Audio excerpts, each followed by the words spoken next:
It's the Andy and Dave Daily right here on the Muskegon Channel. I'm Andy O'Reilly. Dave Cackley's over yonder. Welcome to Wednesday. You know, yesterday I recommended a documentary for you to enjoy about the 1904 World's Fair. Yeah. Mrs. O, we tried to watch it 2 nights ago, and she was asleep 3 minutes into it. Last night, we actually kept her awake, and she watched for a while, and it was equally fascinating for her, as I knew it would be. But as I rewatched, they were talking about, have you ever seen or heard what the World's Fair was like back in those days? No, I remember the one that was it the 1933 one where they where television they showed a TV for that was like I can't remember if that was 1932 or anything that was 1933 or innovative all over the earth. Right. That was it was a huge deal. So right. Electric light was a big thing at these. They also did some stuff that you could never do today. They would bring in a global congress of people and show them in their natural habitat, including one group of people from the Philippines that ate dogs. They would butcher and eat dogs right there on the property. But that's their culture. Well, yeah, it's a right? culture, and that still goes on in cultures It still today. does, It's still a thing. If you move them here to do something like that, it's just not going to happen today, right? So, it was just a remarkably different time at that turn of the century, and these things were massive. They were this thing was 1,600 acres or something like that of displays. Oh, it's huge. And they were walking along, and they were like, "Oh, even the Irish display has got interesting things about Ireland." And as you go by the Irish display, there's 20 people fighting in the street, and the announcer comes on, and he's like, "Oh, don't worry, they're all brothers and cousins, and it's better here than Christmas." So, you know, just don't get involved because they'll all turn on you. So even then, they were painting things. Oh man. But well, it was because it was. I mean, that's what was going on. I mean, that was part of that, and that still is. That is part of, like, you know, drinking and fighting is part of the Irish culture. It just is. It's not. And again, I'm not making a judgment. That part there was a joke. Okay. Because they showed the Blarney Castle for Ireland. Was there? They could have shown. But if they would have shown that, it would have been understandable. Right. But that's why I didn't bat an eye. You believed that they showed the Donnybrook. Yes, I did. I believed that they would have shown. In fact, I added in the drunk part. Okay, let's get these guys liquored up and let them start punching each other out. Okay. Because that's what they do. And I mean, you know, it's okay. Hey man, I've got German in my blood, and we don't have necessarily the greatest history. Right. You know, it's just, and I'm half Polish. Wow. I'm half Polish, so there you go. That's. I mean, half of my ancestry is a punchline. That's the half that'll get you to fall for anything. Exactly. Perfect. There you go. I see, completely in character. Ay. At least 50% of me. There you go. So let's discuss this weather thing. Is it still a thing? Was it as bad as you thought? It's still looking. Now it's looking more so like it's going to be bad. Yeah, it's not. But there's a 30% chance, according to those in the know, that it ends up being like a rain event. Okay. 30% chance. So more likely that you're going to see widespread power outages. And this could be, people could be multiple days without power. Ooh, and when's this supposed to start? Round, I think, begin to start kind of around 10 o'clock, but the real heavy stuff that is not supposed to, I think, happen until around 2 this afternoon, maybe around lunchtime. Okay. In between, in that zone. It's hard to say again. With the big thing is going to be the temperature. And, you know, if we can get what it is when it starts and what it is, you know, throughout the duration of this thing. Yeah. Again, because if it's 32, we're screwed. 32 or below, we're screwed. 33 and up, we're good. And it's looking more like we're going to be hanging around 30 degrees. So this is It's not going to be pretty. All right. Have you There have you you go. foregone the hotel? No, I already got it. I already got one. Do you? Where are you staying? Yeah, not telling. I don't tell anybody. Well, it would be nice to That's know. no, no. I don't. What No, if I wanted to send you? What if I wanted to send you, no, like car side to go? no. I don't tell anybody. No, that is. I will not disclose anything. Okay. Well, Nothing personal. it could have been a nice Red Lobster dinner. I would. I'm not. Well, you know what? Does lobster count as meat because I gave up meat for Lent, Okay. which is an enormous sacrifice. That was going to So, be the other question I had today. Was what fake sacrifice were you going to make? it's not a fake sacrifice. so it's meat- real. I've done this 2 other times, Meat. and it's rough. Meat means no meat. All meat. In fact, I don't eat fish. I won't eat fish. I won't pull the Catholic thing where no, fish doesn't count. No, fish counts. Sorry. This means chicken too. Yeah, I know chicken. I know Okay, what constitutes because meat. we've gone over this over ad nauseum, and No, to we you, know what red we've meat. done is What you've said is No. red meat is chicken, and it is not chicken. is not and red meat. Yes, it is. No, Yes, chicken is not red meat. Chicken is white meat. it's not. But my point is, I'm giving up meat. When I say meat, it means all meat, including fish. So, again, so it limits my diet, and I start eating things that I've kind of like not been eating because I've been more protein, and this is going to be more carb heavy, which probably isn't. I will end up probably gaining weight over the Okay. next 6 or 40 days and 40 nights, whatever. So, yeah. I bought a pizza from Uccello's that just had green pepper and cheese on it, and I had like 2 or 3 baked potatoes yesterday just to kind of prepare. And Okay. then I was polishing off the rest of my salami. And I had a Polish your double salami. burger. That's funny. Ah ha ha Maybe you should give that up for Lent. ha. And a double. I had a double meat burger from Mr. Burger. That was the last morsel of meat I had All right. for that's my sacrifice. So it's rough. And again, this is when you understand that is my main diet is meat. Whether you're talking, hamburgers, salami, the spicy Italian sub I like to get from Subway, chicken, you Just name saying. it. What? You're just saying what? And this goes through Holy Thursday. Now this is where we get, because the Thursday before Easter is when Lent officially ends. It doesn't end on Easter. So come Holy Thursday before Thanksgiving, I'm mowing. I may kill a cow with my bare hands. I may punch that cow out. Boom. What are you dinging? What? You said before Thanksgiving. I did. Oh, I'm sorry. I meant before Easter. Yeah. See, now I'm thinking about turkey. See? You got all kinds of problems. I don't have any problems.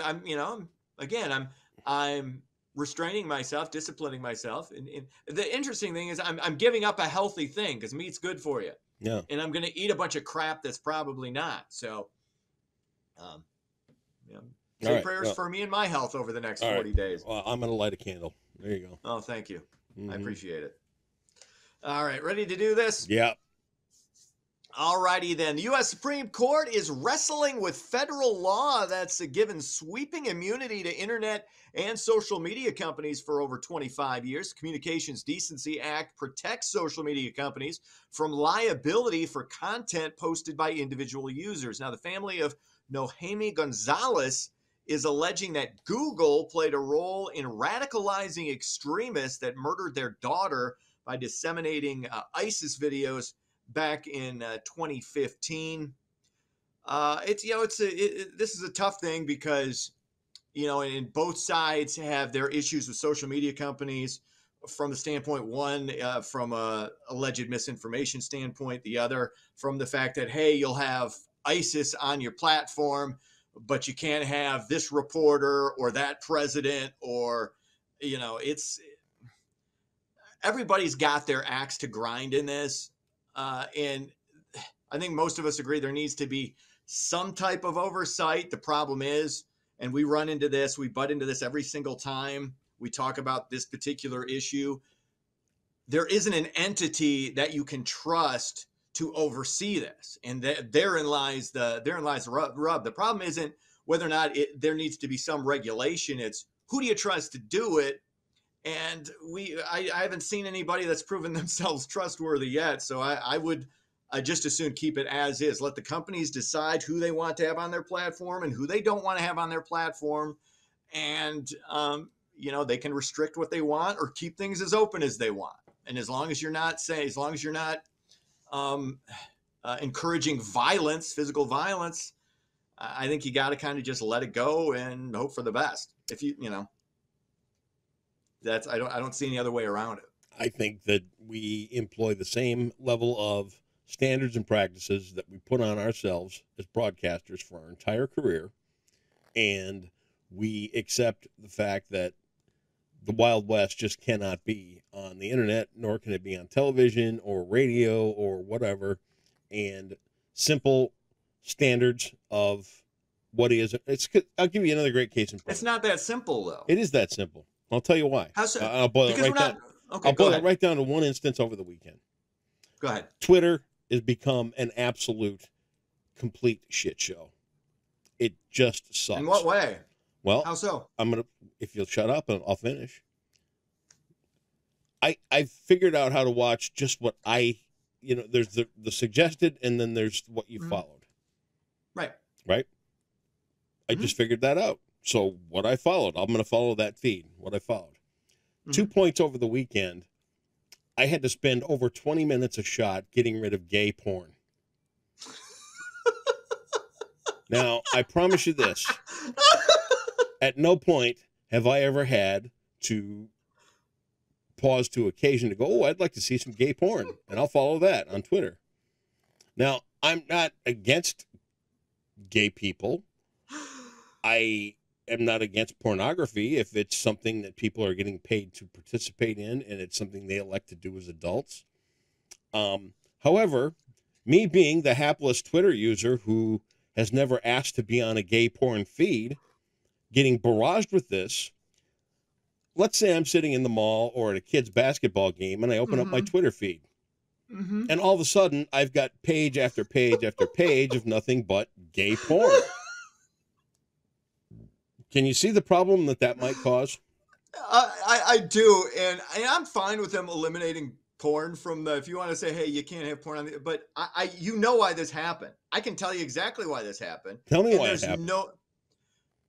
Remember way back when, and I think you may have eliminated some of these, but you would just follow whoever followed you without looking at their profile or understanding what it was, and a lot of it ended up being like adult film stars. Okay, you can't. That is why you're getting that. Okay, this is 2+ years of. Yeah, I know, because you did that. It's still in the algorithm. So the issue is with the algorithm. If you hit block on 12 to 20 different pages in a row, wouldn't that tend to break the algorithm? I don't know.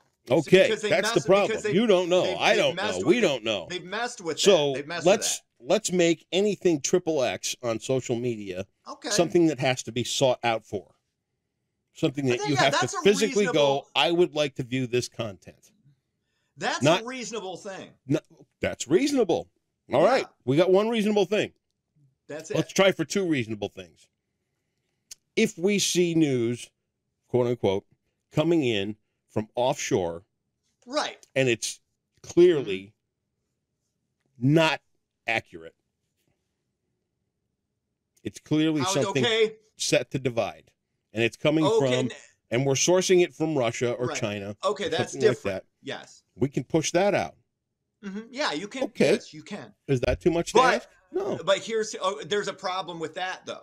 Here's the problem: if you talk to anybody in cybersecurity, and I've got relatives of course, we've in heard this cybersecurity. Times. Yeah, no, but this is the people who are using social media, the bad guys who are trying to push out that type of thing. Like I've told you, I think Was it 18 of the top 19 Christian sites on either Twitter or Facebook are Russian troll farms? They are. Yeah. So you can't, but it's hard to decide. I mean, they're always one step ahead. The bad guys are almost always one step ahead of the people trying to keep them out. So I don't know how, and I'm all for keeping out bad actors from other countries. But that's not the thing most people here have issues with. It's you got one side saying misinformation and the other side saying, well, you know, one person's misinformation specialist is another person's truth teller. And that's true because we kind of live in two different worlds where you have people who, you know, will only listen to this perspective and some who only listen to this other perspective, and they won't go back and forth to try, because again, the truth is almost always somewhere in the middle. So it's really incumbent upon each individual user to ferret out misinformation. And we can always go, well, you know, the average person is stupid. Okay, fine. But that, again, there is no entity. Now, you and I can both agree we want to keep out bad foreign actors, and you want to keep porn out. Okay, that's fine. That's all well and good, but that's still not going to get to the meat of the issue, which is people have different views on what constitutes information and or disinformation. Okay, so but people are still leaning two hard first into steps that would show people that it could be better if there was some regulation there. If there, those two particular instances. Yes, but I would disagree with you and say I think Twitter's actually been better recently. It's not perfect. It's not good. You're better off not being on it by and large. And there's still some people screwing with the algorithms. You know that. But I do think it has improved. How much it's improved is up for debate. But you think it's gotten worse. I think it's gotten a little better. And, you know, we can agree to disagree. It's no all right, deal. Wonderful. Finally. No, actually, no, not finally. I got two more. First generation iPhone was sold at auction in New York earlier this week. Bidding online started at $2,500 for the 2007 Apple product. It was eventually sold. How much do you think it went for? $25,000.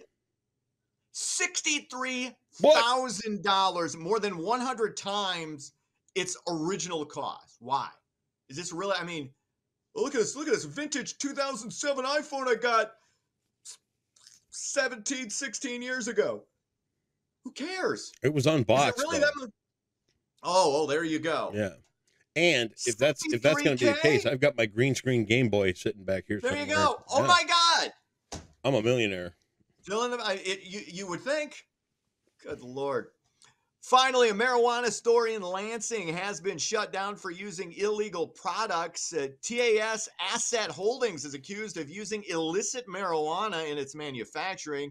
The Michigan Cannabis Regulatory Agency plans to revoke its license, and you can't. Yeah, you got to be careful when you're delving into that stuff, because you got to know what you're putting in your body, and right. if somebody's messing with it, you know, you got to put the hammer down. So right. We shall see where that goes. Sports. Michigan State hammers number 17, Indiana 80-65. It was the Red Wings skating past the Washington Capitals 3-1. That's sports. Little Jeopardy. It's named for a president today for 1,000. All right. Don't come off with Strom Thurmond, because he was never a president. He was never a president. I was senator. Yes, I know. I got thrown for, but I know that was 2 days ago, by the way. Well, whenever it was, I don't care. Yesterday, my answer was Rutherford B. Hayes, just because will never be the answer to any presidential question. Fittingly, a North Dakota national park is named for this president, who backed legislation to create national parks and preserves. I believe that was one of the Roosevelts, which I believe it was Teddy Roosevelt. Teddy Roosevelt's right. Congratulations, Teddy. There you go. Look at him. $1,000. Bully! Good. 2,800. 28. 28,000. Hey, fun fact about Teddy Roosevelt. Give me one. He once got shot during a speech. Yep. Shot in the chest. And he said, ow. Continued on. Yep. For another, I believe, hour after getting shot. They don't make them like that Well, anymore. he first said, well, just like Eddie Murphy said, he first said, MFer, because that's what you Yeah, say when you get shot. But then, well, of course. then he continued on. Yeah, that was Teddy Roosevelt. You can overlook that's okay. You get shot, you can drop the MF bomb. You're fine. You can. Hey, look over there, Colton's coming. See ya. See ya.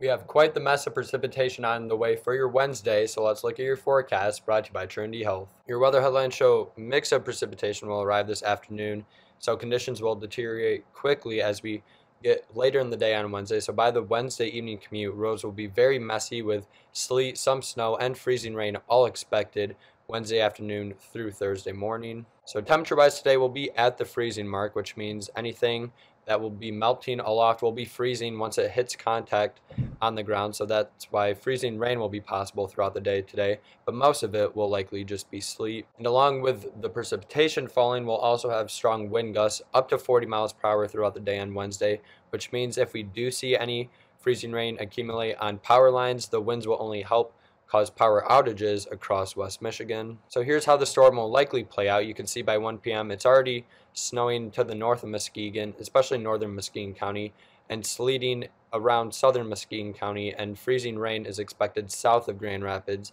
And then by the time we get to 7 p.m. you can see that freezing rain expands in coverage. So Kalamazoo, Grand Rapids, Lansing, Jackson will all see pretty decent amount of freezing rain. Here in Muskegon County, we'll be on that dividing line where snow will be to our north. We'll likely be seeing sleet in Muskegon County and then freezing rain just to our south. So we will be seeing a mess of precipitation types all Wednesday evening. And then by Thursday at 1 a.m. you can see most of the moisture will leave out of West Michigan, so we'll start to see lighter precipitation. However, that will only help create slick roads as freezing rain is still expected as we go into Thursday morning. And then by Thursday at 7 a.m. some warmer air will eventually start to spill in the region, but before it does, we'll still deal with some freezing rain and some sleet across West Michigan, especially in Muskegon and points to the north of us. And then thankfully we'll warm up above freezing by Thursday afternoon, which will help melt a little bit of the ice. So this is essentially showing who's going to see the snow and who's not going to see it. This is the chance of at least an inch of snow. You can see to our north a 100% chance of seeing at least an inch of snow is expected. Meanwhile, here in Muskegon, we're kind of in that dividing line, so anywhere in that black circle is pretty much the transition zone of seeing snow, sleet, and freezing rain. So that is why here in Muskegon, we'll just see tons of different types of precipitation all throughout this event. But now we're going to look at how much precipitation will actually be falling. So this is the snow and sleet accumulation through 7 a.m. on Thursday. You can see Muskegon will be around 3 inches, so that includes sleet. So a pretty decent amount of sleet is expected here in Muskegon, and then heaviest snow will stay well to the north of us, and then no snow is expected, or even sleet further to the south. But what is expected further south is the ice accretion. So this is how much ice will likely stick on power lines, sidewalks, trees, and anything else. So you can see Muskegon County by 7 a.m. on Thursday could have up to 3/10 of an inch of ice, which is definitely more than enough to slicken up the roads and also cause power outages. So for your Wednesday, simply put, it will just be a mess with a high of 32, with sleet primarily falling throughout the day, mixing with freezing rain and also some snow, but mostly sleet, with breezy conditions as well, and that will continue right into the overnight hours, especially before midnight with a low of 27. So I'm pretty confident you won't have school on Thursday thanks to the just awful conditions going into Thursday morning, with freezing rain sticking around. That will briefly warm up just enough to cause rain showers in the afternoon, and then a cold front will move through, bringing snow showers Thursday evening going into Thursday night, and also on Friday with a little bit of lake effect snow as temperatures crash to 24 on Friday. But thankfully this weekend looks nice before another messy system arrives on Monday. And that's your messy Wednesday forecast, brought to you by Trinity Health on the Muskegon Channel, Limekiln Woods Weather, and stay safe out there.